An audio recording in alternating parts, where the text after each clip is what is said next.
back to True Talk. I'm John Cancio. Yes, I'm getting drunk on the show because I'm 21 now. Yeah! Spilling it all over, too. I think I'm getting drunk already. Today on the show, we have Greg Giorgio. Thank you, Greg, for joining us today. Salute. Salute. This is wine from Spain, you said, right? Catalunya, Spain. Catalunya, Spain. It's very tasty. I like it. John, you'll be pleased to know it's very inexpensive too. Oh, that's good. That's a good thing. And I do get drunk very easily, so but, you know, I better be careful during the show. I thought I was here to try to teach people Yes, this is taste wine wine, not appreciation. necessarily drink it to become inebriated. Yes. So how you And I doing, have a Greg? caricature too, by the way. Oh, you do too. Yeah. Very nice. And Jenny did capture my essence. Thanks again. It's beautiful. So you are a wine instructor at Altamont Wine School, and how long you been there? We're actually starting our 7th year. 7th year. So you've been there since the beginning.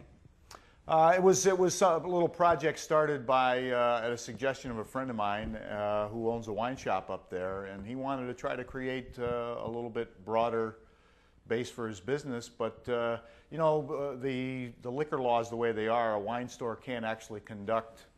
You can do a tasting in a store, but you can't ask people to pay for it.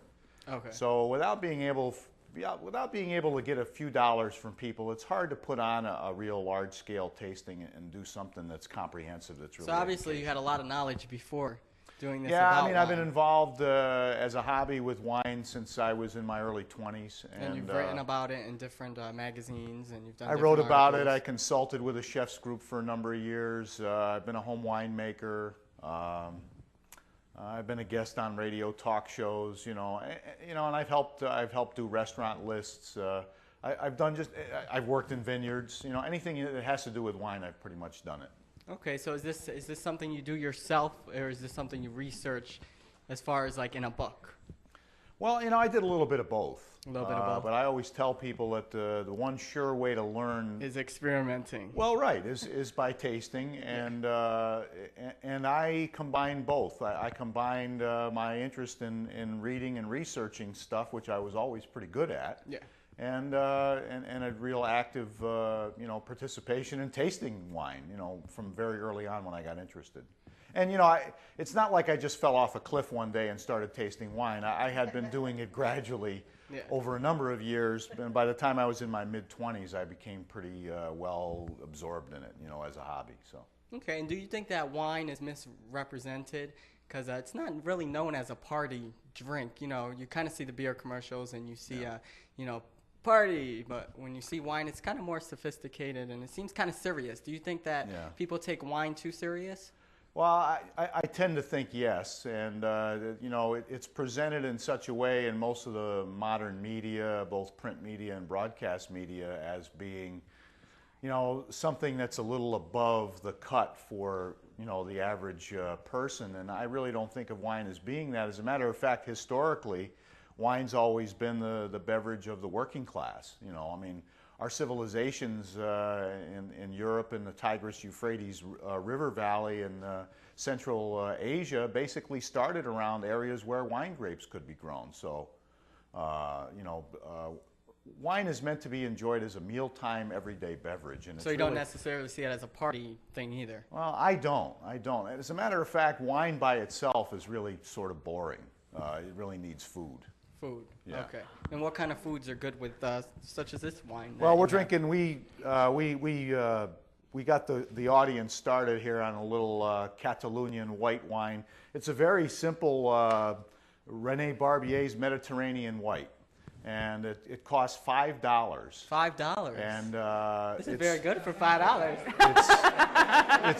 It's very light and refreshing, but it's also got a wonderful sort of a floral aroma to it, and it has a natural sweetness of the grape without being sweet on your tongue. Right. It's a beautiful wine for novices to understand what a good white wine is, and where this wine really shines is with some fresh seafood, or maybe a little bit of what would they drink it with in Spain where it comes from. Right. What they would drink it with in Spain where it comes from is what the local food is. Now, have you traveled, outside of the States to study wine further?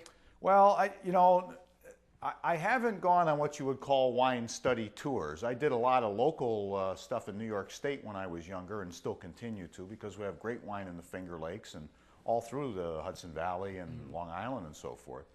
But as an incidence of as part of my family life, I have my wife's sister lives in France, and we visited her. And nobody ever had to push me to drink French wine. I always liked a lot of different French wines, and so I've had the good fortune in the last 15 years or so of being able to go to France on a fairly regular basis as part of my commitment to my family. What a good excuse. Yeah, it really is. So. And I know that some of the audience members have tried the wine. Does anybody want to say anything about the wine? What did you think of it?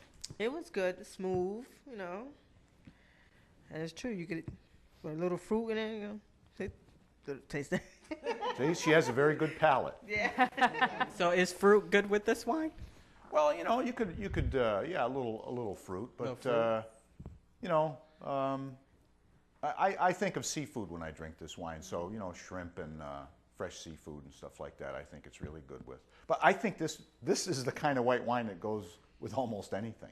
Right. Because it's so evenly balanced. Everything in the wine is sort of harmonious, and that's very important when you're considering what you're gonna pair it with as far as food. And I'm not one of these people who says you have to drink this kind of wine with this kind of food. It's what you like.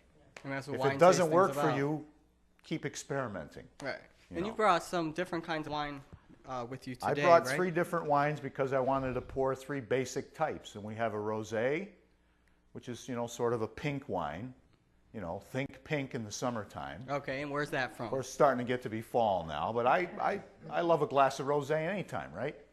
And that's from France. That's from the Anjou region of France up in the Loire Valley in the northwestern part of France, sort of central to northwestern part. And we have a Spanish red there too. That's a good everyday Spanish red, and the white and the red are both about $5-6, and the French rosé is about $8.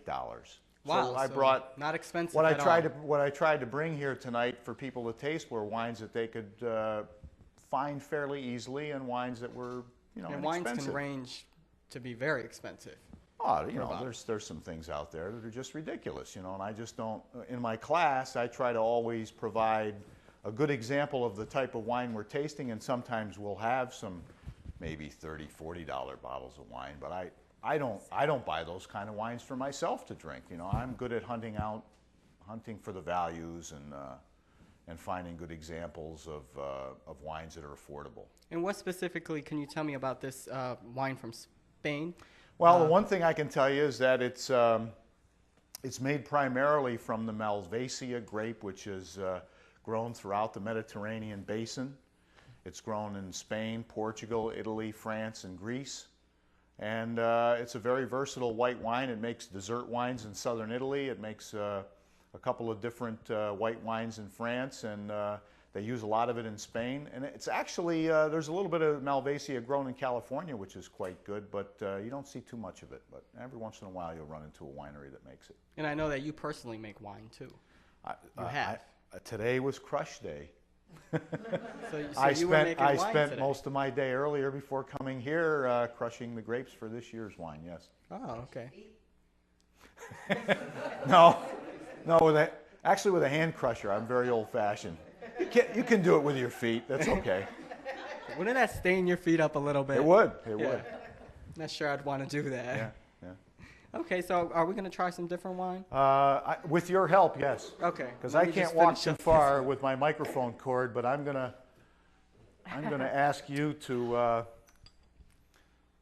I'm not going to drink everything that I poured for myself, but I'm going to pour one for myself, and then I'm going to ask you to pour for everybody else, John. And this is quite a different wine that I can pour for you, but you're going to have to pour for everybody else. Okay. Now this is Let me from. just try it first. Yeah. Let me give you a little tutorial there for a second. One of the things that you should do I like that. in order to to give the most potential to it is give it a little swirl in the glass, because it sort of releases the aroma of the wine a little bit more. And just give a quick sniff.